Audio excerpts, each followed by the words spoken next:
Can't get enough BYU football? Listen to Cougar Nation.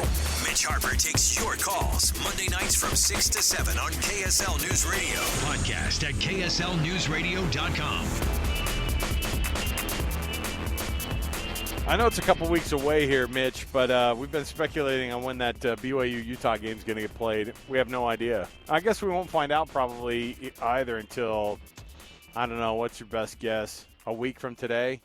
We'll probably find out. I mean, I would assume just because they'll take the full 6 days or whatever they have now for the TV window. Although I don't know. Maybe you want to have a little bit more time to plan it all out for everybody who's trying to make that trip out to Salt Lake or whoever they're going to put out there, because I would imagine that's a big game that weekend. You don't have a lot of full-on rivalries that week in college football on the November 9th, but BYU is undefeated. You know they're going to be undefeated going into that game because they don't have a game this weekend, and neither does Utah.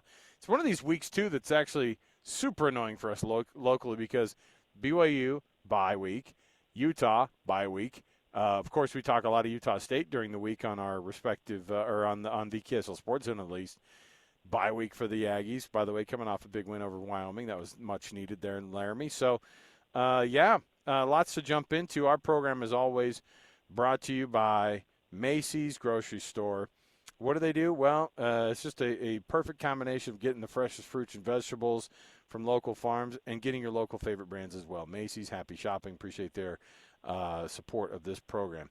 All right, let's jump in here, Mitch. Let's talk about what this next week here looks like. Texas Tech and Iowa State, that's your first one. I don't know what to think of that game. Does Texas Tech have what it takes to – I mean, look, they have the offense, but they don't have the defense to stop anybody, it seems like. Texas Tech kind of feels like they're underperforming again, and they look the part. They look amazing. They athletically have all the personnel you feel like should be a top Big 12 team, but they underperform. I would expect Iowa State takes care of business in that one in Ames.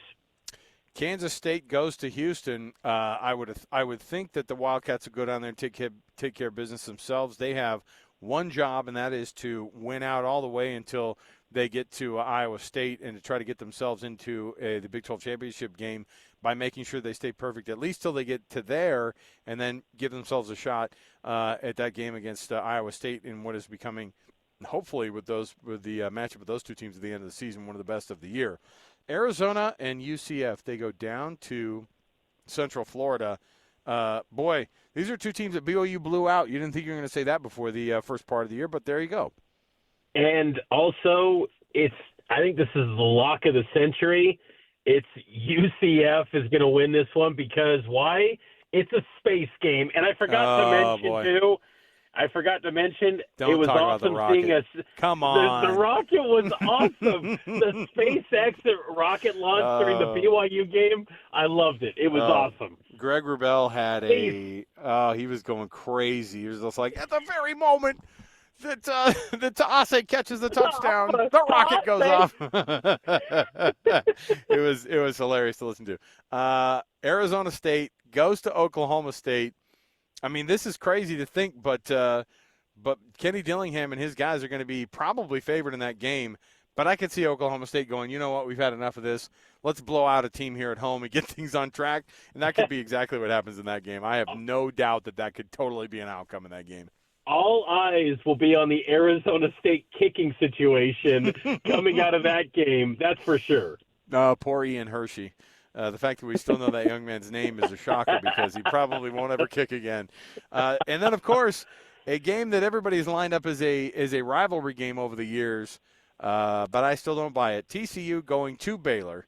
The Horned Frogs going to Waco, taking on Dave Aranda and his guys. I don't know who wants this game more between TCU and Baylor. I mean, honestly, TCU's kind of on a roll, but Baylor's sort of finding themselves right now, Mitch. You were kind of, in jest, kind of tongue-in-cheek about the Sunflower Showdown name. How about this name? No. Blue Bonnet Battle? Buh. Yeah. And I'm telling you, they are like they're not loving that one either. And nobody in the state of Texas is going, oh, yeah, the classic Blue Bonnet Battle. Like, it's just like, come on, man. It's a pretty purple flower. You don't want to be fighting over that thing. And you can't touch it. You can't pick it. Otherwise, you get arrested. That was the threat when I was a kid. You touch those bluebonnet flowers, you'll be tackled into oblivion by the Really? police. Oh yeah, and you know what they are? Weeds on the side of the road. So they're like, "Don't you dare touch those things." It's like, geez. All right, there you go. Appropriate that's the name of the rivalry. A flower that grows as a weed on the side of the road. TCU going down to Baylor. There you go. Mitch, fun show. I know it wasn't probably fun for you to have to do this thing over the phone, but equally as fun for me. We're able to jam on this thing, and it's fun to be able to break down this insanely crazy Big 12 conference every week, man. Always a pleasure, Alex, and I wouldn't miss it for the world. And if anyone's, for those that missed any part of the show, subscribe to the podcast. We've been seeing great turnout this year on the podcast feed, so go subscribe, and we appreciate all those downloads, and leave that 5-star rating and review as well. Love it. Our producer is Eric Cabrera. He does a phenomenal job. Eric, thanks for your help, man. And as usual, for Mitch Harper, I'm Alex Kirry. We'll be back again next week for another edition of this Big 12 wrap-up show that we call First and 12.